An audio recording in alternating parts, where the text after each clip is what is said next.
Bir insanın işi yaxşı gətirmirsə, hər hansı bir əldə edəcəyi bir şeyi əldə edə bilmirsə və ya ona hər hansı bir maddi zərər toxunursa və ya fiziki zərər toxunursa, o insan çarəyi Allahdan istəməkdə görmür.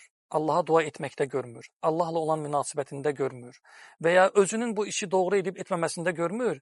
O dəqiqə ya cadu olunmuşam, ya gedim fala baxım, ya bir sehir mi olundum deyib bu şəkildə bu işlə məşğul olan insanlara da üst tuturlar. Və üst tutduqları zaman da çox ciddi şəkildə bunlardan istifadə olunur. Biz cəmiyyətimizdə görmüşük də, bunların küllü miqdarda pulları əlindən alınır. Yəni dələduzluğa məruz qalır. Dələduzluğa məruz qalır. Yəni məsləhətimiz odur, eləmi? Bu qeyri-real bir şeydir, zərərli bir şeydir, eyni zamanda da haramdır. Yəni bir problem olduğu zaman həmən ya cadugara, ya sehirbaza, ya falçıya getməsinlər. Çünki bunun heç bir faydası yoxdur, heç bir müsbət tərəfi yoxdur. Təbii ki, insanlıq Allah-u Teala əgər bir dərd verirsə, mütləq bunun dərmanını da verir. Yəni insan ayağına daş dəyirsə qəlbinə baxsın. Yəni insanın başına gələn sıxıntılar iki səbəblə doğur.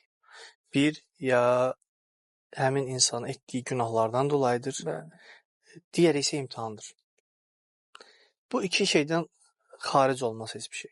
Ya Allah səni imtahan edəcək, ya da etdiyin bir günah səbəbindən Allah Azza və Cəllə səni imtahan edəcək. Yeni bir xəstəlik çıxıb ortaya. Bunun adını xəstəlik deyirəm. Evrənə mesaj göndərmə var. Yəni adam yuxudan oyanır. Deyir ki, mən bu gün xoşbəxtəm. Uzanır, deyir mən evrənə göndərirəm. Kainata mesaj göndərir. Yəni kainata mesaj göndərirəm. Yəni güya Allaha göndərir o mesajı.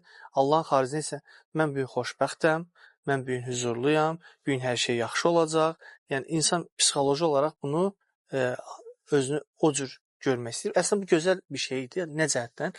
İnsan psixoloji olaraq yəni davamlı müsbət şeylər düşünməsi lazım. Yəni Peyğəmbərimiz sallallahu əleyhi və səlləm də bizlərə yəni sıxıntı anında belə yəni yaxşı düşünməyi, yəni bu başına gələn bir sıxıntı sənin üçün bir imtahandır, sənin dərəcəni yüksəltmək üçün bir imtahandır. Yəni o dəqiqə pessimist olmamaq lazım. Yəni mənəvi böhran yaşamamaq lazım. Davamlı olar, amma bunu sən bir Allah Azza və Cəllənin bildirdiyi şəkildə deyil də, yəni sanki səni bir dinləyənlər var, yəni Allahın xaricində olan, sənin işlərini yoluna qoyanlar var, səhmana salanlar var. Təbii ki, bunlar da hamısı insan İslamın gözəlliklərini yaşamadıqca, İslamın gözəlliklərini anlamadıqca həmin insanlar İslamdan və bu gözəlliklərdən məhrum qalırlar.